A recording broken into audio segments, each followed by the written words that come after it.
Hello, my lovelies.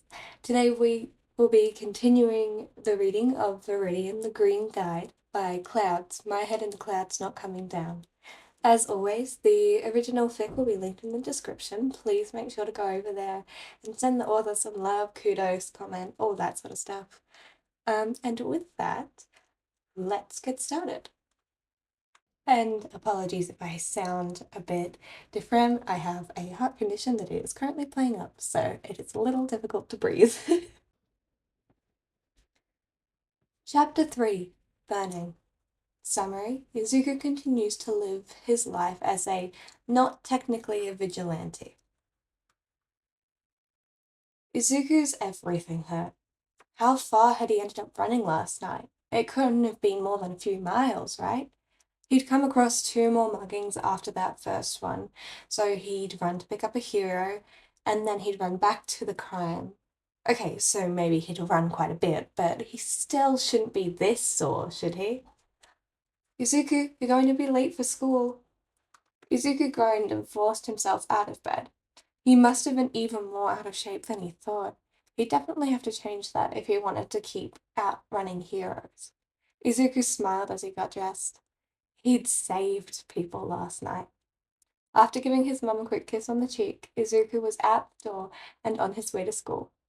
He had to walk carefully to avoid limping, but he'd had more than enough practice with hiding injuries that hiding sore muscles wasn't really as difficult as he had been afraid it would be. Hopefully Kachan wouldn't want to use Izuku as quirk practice before class. With how sore he was, he might not be able to run away fast enough. Izuku frowned. Would he be able to go out tonight? He needed to be pretty fast to outrun heroes, so if he was too sore, he might get caught. But it had been so satisfying. Izuku didn't know if it was the rush that he liked or if it was as simple as saving people. But either way, he didn't want to wait to get back out there. Stretching helped with the soreness, didn't it?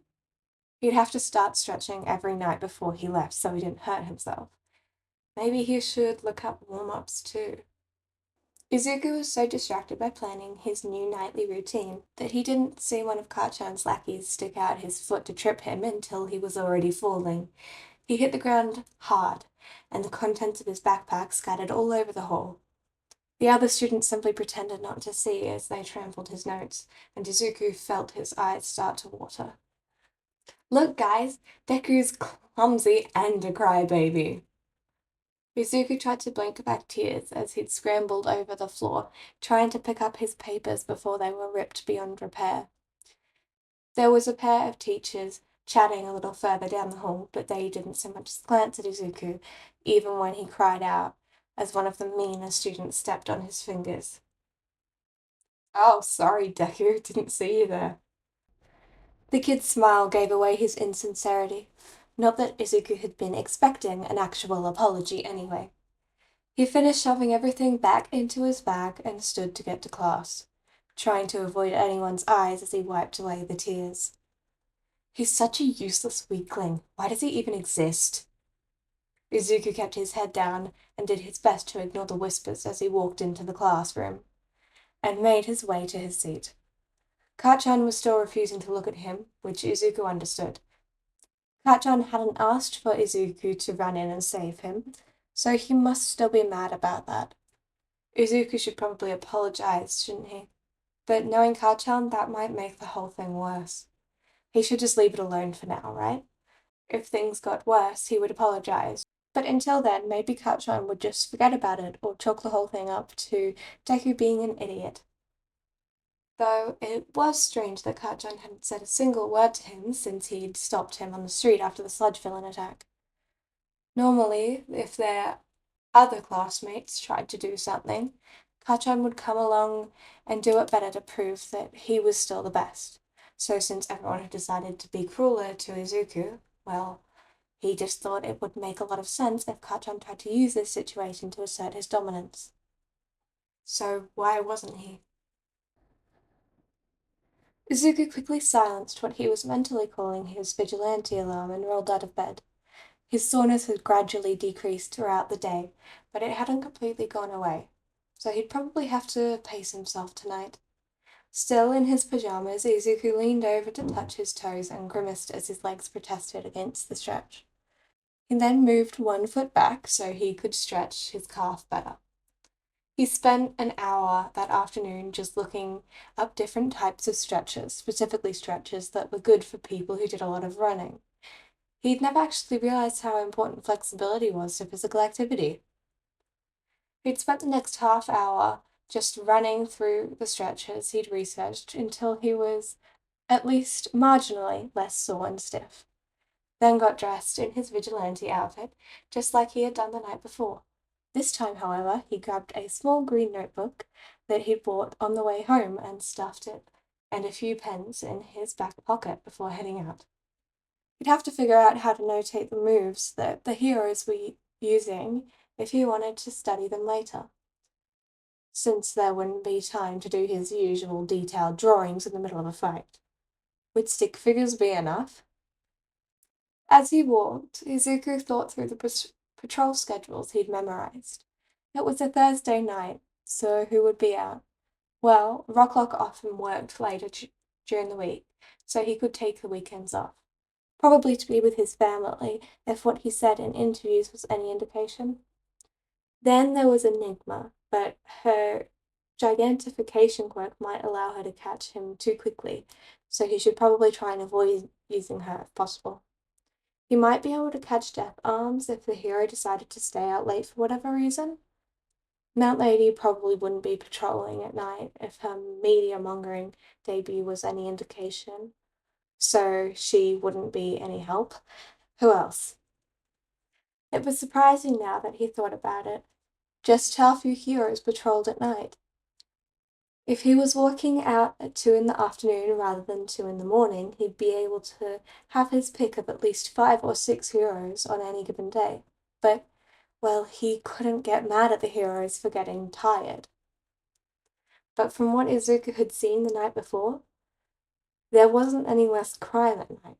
If anything, there might even be more crime at night, since there wasn't as many people out to be witnesses, and there wasn't as many heroes patrolling the streets.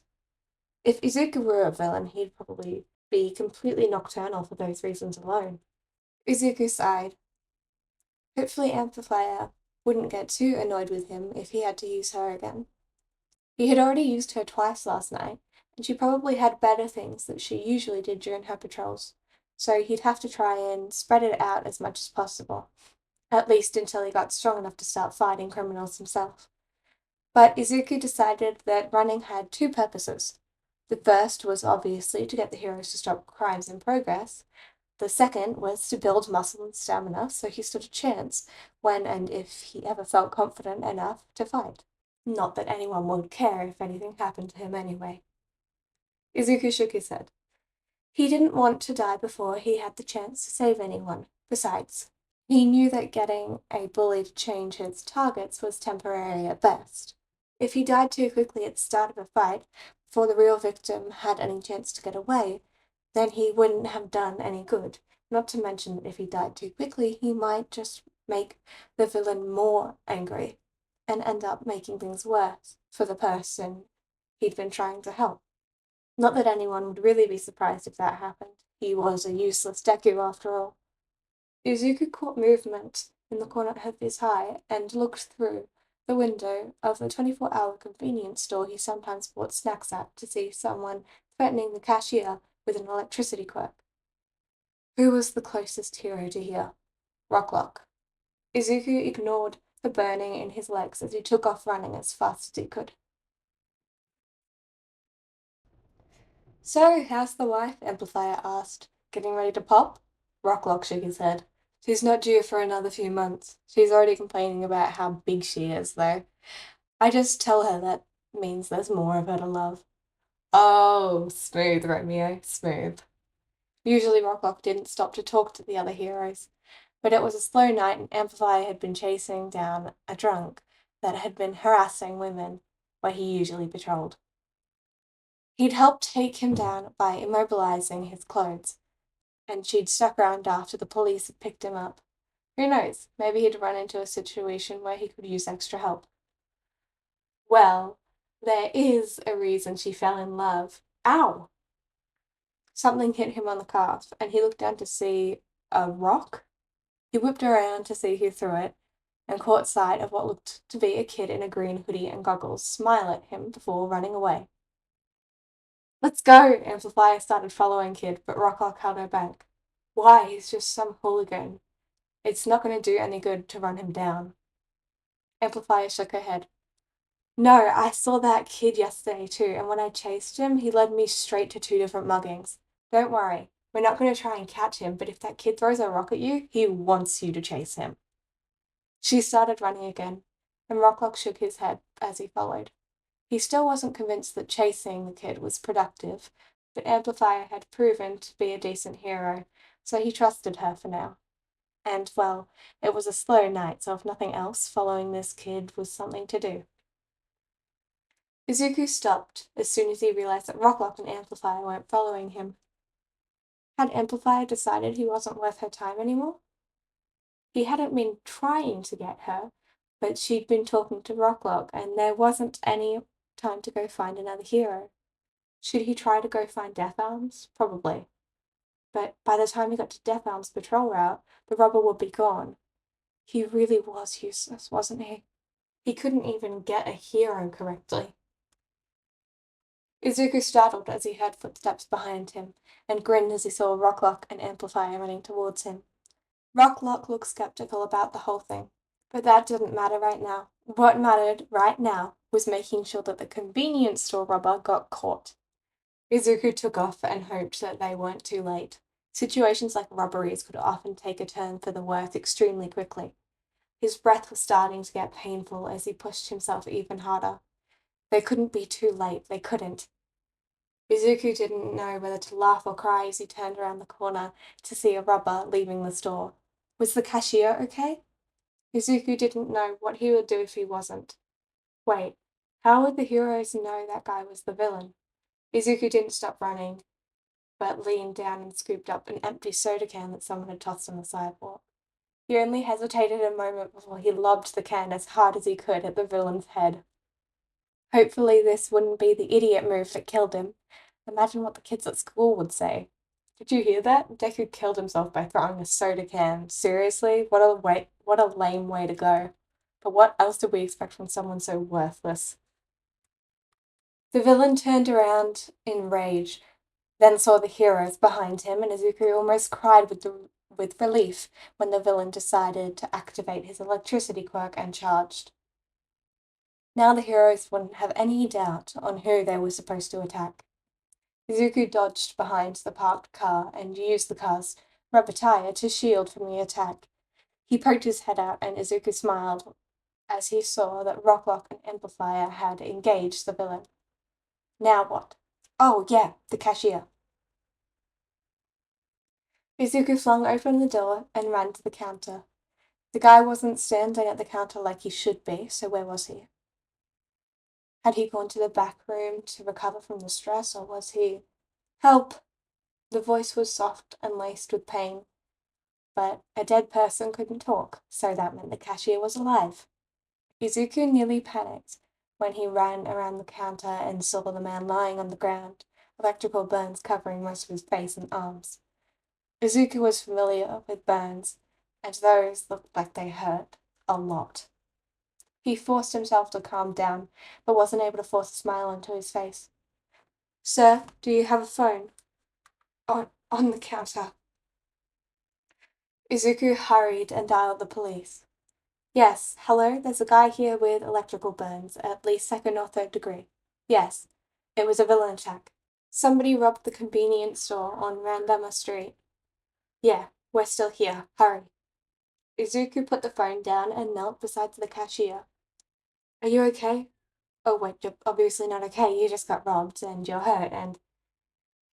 How did you? The man rasped. Know about the robbery? Oh, I brought heroes. They're fighting the guy outside. Oh, those burns look bad. Let's get. Okay. Yeah. Izuku stood and found burn creams and bandages. It only took a few seconds, as he already knew exactly where they were kept, because he bought them so frequently. Maybe he'd have to thank Kachan when all this was over. No, Gachan would probably just find that annoying. Izuku shook his head. He needed to focus. Grabbed the rag that was underneath the counter and ran over to the soda fountain to wet it with cold water, and then started dabbing the wet cloth onto the burns, being extra careful not to rub so he didn't do any more damage to the skin. Ice? The man asked as Izuku set to work. It's so hot, wouldn't ice be better? Izuku shook his head. No, ice can shock your system and make the area numb, so you can't tell if further damage is being done. Don't worry, once we get the burn cream on, it'll hurt a little less, and I'm sure the paramedics will be able to give you something for the pain when they get here. The man nodded and closed his eyes. Izuku started to apply the cream.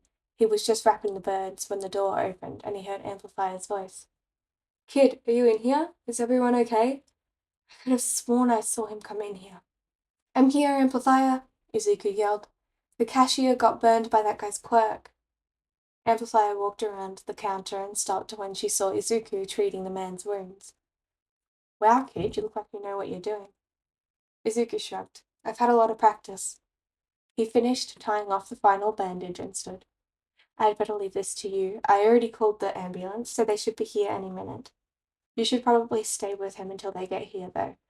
I've heard electrical burns can be tricky. Amplifier nodded and knelt beside the man as Izuku hurried toward where he thought was the back entrance. Just because he wasn't technically a vigilante didn't mean it was a good idea to stick around until the cops came, especially since the heroes were a lot more qualified to deal with the situation than he was anyway. At this point, Izuku would just get in the way. Kid! Izuku turned back to see Amplifier staring at him. Thanks. Izuku gave her a bright smile before he turned and left. Now to find someone else to save. That was chapter 3 of Viridian, the Green Guide. Sorry there wasn't 2 chapters today. I've been sick the past week and I haven't had time to record as much as I would like to. But the next episode of this series will have 2 chapters again. So, yeah. Please make sure to check the description and check out the original work by Clouds. And have a wonderful day. Bye!